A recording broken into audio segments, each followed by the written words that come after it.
Hey, all you rain gutter garden group people. Well, have you heard about air pruning? All these holes. Do you know why they're there? There are actually two reasons. Today we're going to talk about those reasons, and we're going to talk about placement. So, welcome back to Gardening at Farmer Brown's Paradise 2019, Episode 6.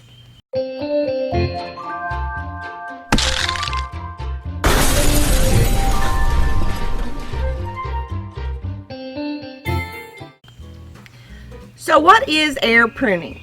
Well, air pruning in a hard container like this is where we drill holes in the side. It serves the purpose of when the roots of the plant are growing downward and outward, when they reach an air hole, so to speak, the air naturally prunes them off and sends the roots a message to grow fibrous roots back the other direction. When you have air pruning in a bucket, the roots of the plant will never get root bound.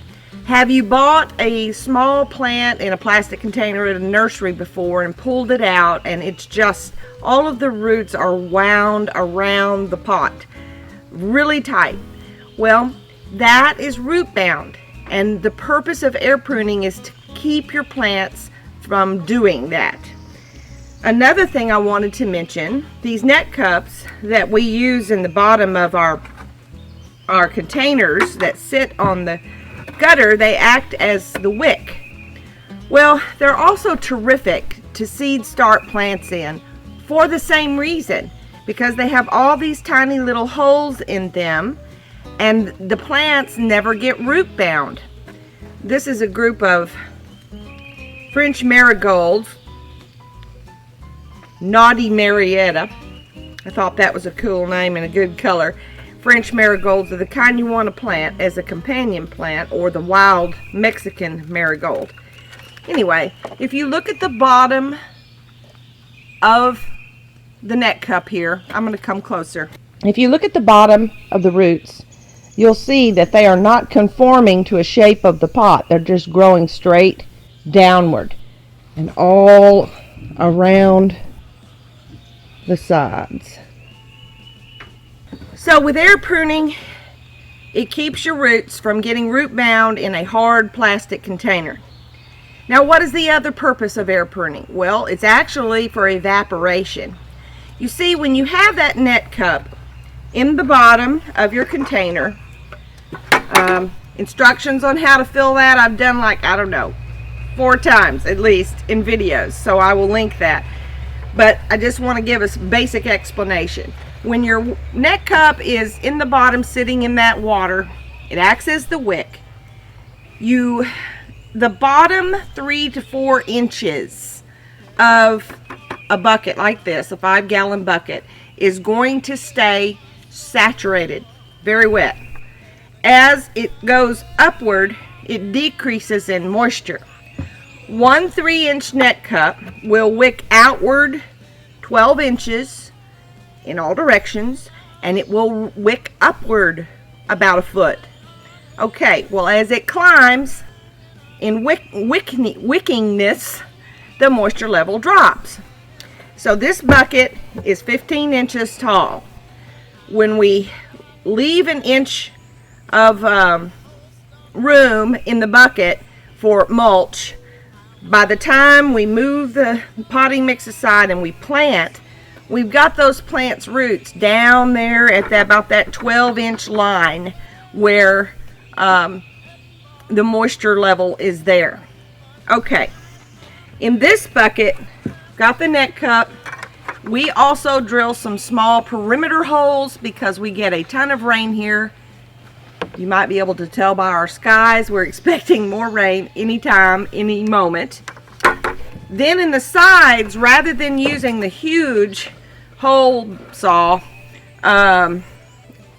for the side air pruning holes, we started using a smaller bit called a step bit. Randy will show you that in a moment.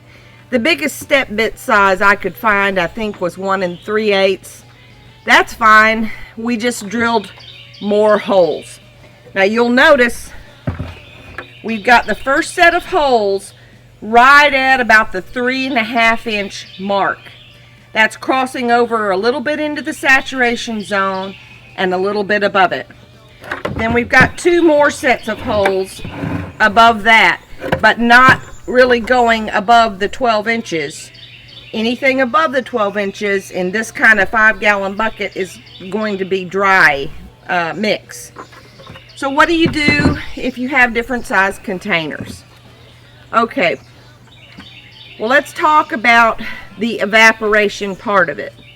If you live in a region of the country like we do with rain, evaporation is equally as important as the air pruning for the roots, because we don't want our plants to drown, and they will drown if there weren't air pruning holes to assist in the evaporation. This year we are moving to these recycle totes for our tomatoes. The recommendation for indeterminate tomatoes is a minimum of 7 gallons. They need that much mix in which to really grow and get us to their full potential of growing and production. The bigger, almost the better with tomatoes. So this year, that's why we are making the change. I had to find something that was bigger, that was not too tall, because remember, it's only going to wick about 12 inches up, so anything taller than 12 inches or 14 inches is going to be too tall for it to receive the wicking moisture. This tote is the same height as this bucket, maybe a tiny bit taller. Okay, it's a 14-gallon tote. Now I've got the hole for my net cup.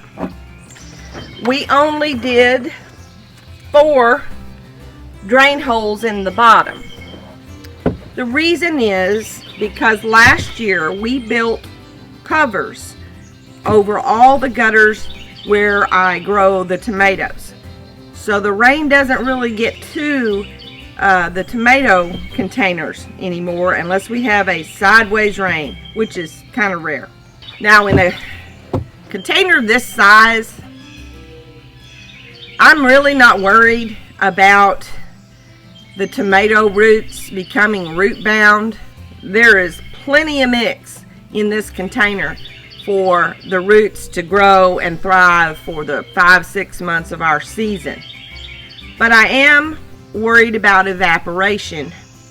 It's staying too wet for the tomato. Actually, tomatoes don't like wet feet, which is kind of ironic because most times you'll see your tomato roots, once they're huge, growing out the net cup at the bottom and into the gutter. Happens every year with me. But nevertheless, they don't like to be soggy. So I have a set of holes here at the 3.5-inch mark, crossing over between the saturation zone and slightly above that. Now the saturation zone in this big size of a tote might be a little bit lower than 3 to 4 inches because it has more square footage at the bottom, but not by much. And then the next couple of holes are slightly above that. I'm not going any higher because my concern, especially since we have covers over our tomatoes, is I don't want this mix toward the top area here to get too dried out. And if we were to pepper this with a bunch of air pruning holes, that might happen. So we just have 5 of the 1 3/8 inch holes on each side, and then on the ends we did 6. I wanted to make sure that we hit the corner somewhere. We could have put it on the front, but it was just as easy to do it here. I hope this explains a little bit more about air pruning, that it is to keep the plant from becoming root bound, but also equally important is the evaporation. Okay, I'm going to switch the camera over to Randy and let him explain a little bit about how he drills these holes. It's super easy and it's fast the way he does it. So we'll let Mr. Farmer Brown take over now. All right. To start off with, I'm going to start off with this bit right here to cut the hole for the net cup, which is in the bottom. Really simple to do.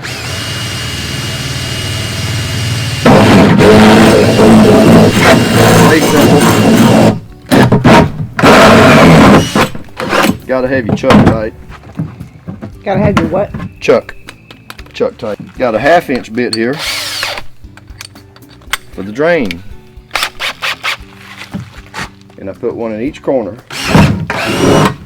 Very simple.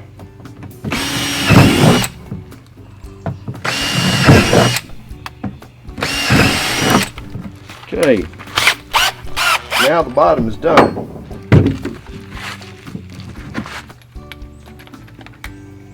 Be careful putting this in because you don't want to hold it because it will tear your hand up. Well, explain what it is. I done forgot what it is. What is it? Step bit. So what? Step bit. But anyway, it does a fantastic job. Like I said, I don't have to mark them anymore because I've done quite a few, so I know where the holes go.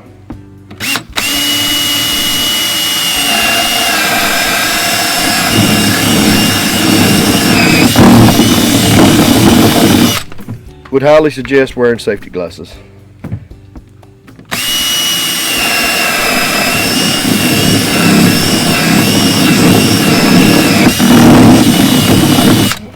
And it makes a mess.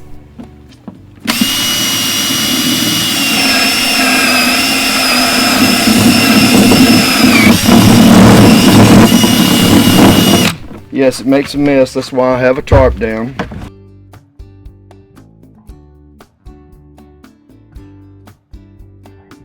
Well, you see, it's just holes after holes.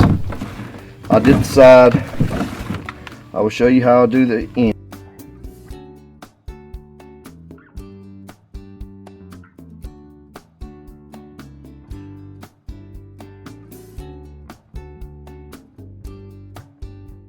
Pretty simple, huh? How's that for a Green New Deal? Y'all remember, bye and have a good one.